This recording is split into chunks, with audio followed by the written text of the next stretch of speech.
Should you buy Yakuza 0 in 2022? Yakuza 0 is the prequel to the entire Yakuza franchise and was released back in 2016. When going into the game, I honestly wasn't expecting the game to be that great, despite all of what I heard online proclaiming it was more creative than GTA 5 for example, and that its story and combat was super engaging. I'm happy that I was wrong, because the game turned out to be awesome, and today I'll be breaking down whether or not you should purchase this game 6 years after its initial release.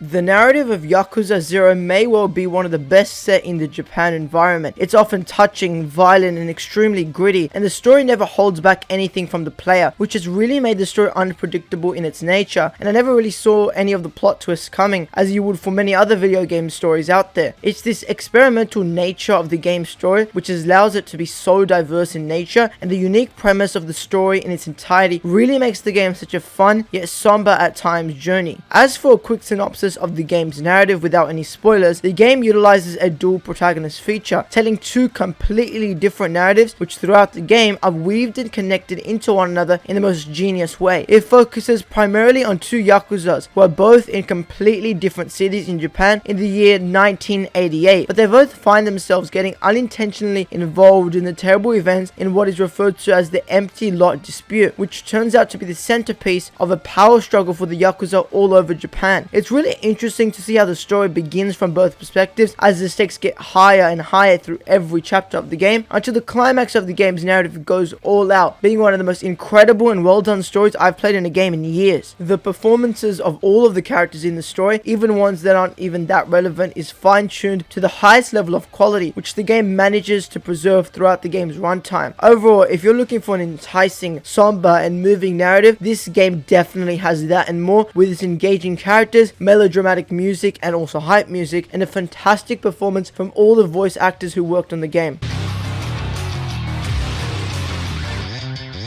The game does feature two different protagonists, as I said earlier, and each of them comes with their own style of bashing other people with their own unique fighting styles. Yakuza 0, like other entries in the series, is of course played with a third-person perspective, and the bulk of Kiryu's story and gameplay is set in the beautiful glowing city of Kamurocho. The game doesn't feature any traversal that involves the use of vehicles, and instead dashing across the city and simply just walking and strolling the city is the main form of traversal within the game. However, there is taxis within the game that can be used only for traveling around the city itself in a system of fast travel, which I personally barely utilized except when asked to use it by the story itself. Combat is of course melee focused and is basically a beat 'em up like all other Yakuza games except the newest installment in the series, which is Yakuza Like a Dragon, which instead utilizes the conventions and tropes of combat that is present within the majority of JRPGs today, which is kind of disappointing because the combat within this game is some of the most fun combat that I've ever played. Utilizing the conventions of a beat 'em up, Kiryu has three different fighting styles which can be utilized during different circumstances within the game. The styles are the beast style, the brawler style, and finally the rush style. Each style is unique and comes with its own disadvantages and advantages. The brawls themselves that you engage in gain you lots of yen, and depending on the enemy you're fighting, as if it's a boss battle, you'll earn millions of yen. The money can be spent on various goods and services within the game, but the money can primarily be used for the skill trees that are available with each different style that Kiryu has to upgrade his attributes and attacks in battle. For instance, the brawler style for me personally was what I utilized for the majority of one-on-one fights within the game, as it held the best moves and attacks for tackling one strong enemy at a time. However, the rush style, for example, can be used to stop enemies with weapons such as enemies who wield firearms, which can cause large amounts of damage to Kiryu, and the rush style can easily be used to approach and dodge any enemy attack to then subsequently disarm the enemy with a weapon, despite this style doing the least amount of damage out of any style that Kiryu has. Then there's Majima, who's pretty much identical to play other than the combat aspect of his character. There's also a different city for Majima, which has been made to be quite different to that of Kamurocho, and the city of which Majima resides in is referred to as Sotenbori, being a lot less lively in my opinion than that of Kiryu City, but the different vibe really throws you into the fact that you're going to be playing as two completely separate and different protagonists with their own stories for the most part. The combat of Majima is also different to Kiryu, and to some could be considered a lot more fun than Kiryu's due to the reckless nature of Majima himself, with which definitely sees itself leak into the department of his combat gameplay and mechanics. Majima is also featured in primarily melee focused combat and also has 3 different styles as well. Majima's styles include his thug style, slugger style, and finally his most unique style, the breakdancing style. All of these styles are completely different to one another and have their own uses in the different circumstances that Majima finds himself in. For instance, the thug style is Majima's main style of fighting, much like Kiryu's brawler style, but the thug style, like the name suggests, is quite a dirty way of fighting off any enemies, with Majima poking enemy eyes, getting on top of them, and throwing them down onto the floor, doing spinning kicks, etc. Majima's second style, the slugger style, sees him using a baseball bat the entire time when he's utilizing the weapon. With these various different styles comes a lot of unique and fun gameplay, or you'll be switching between the styles of both protagonists in order to muster up a new combo or a more effective strategy to take down groups of enemies, and through this the gameplay manages to always stay fresh and diverse even after the game's 30-hour runtime. Overall, if you're looking for an awesome open world beat 'em up with strikingly fantastic gameplay with many different styles and combos to muster up, this game is definitely the perfect choice.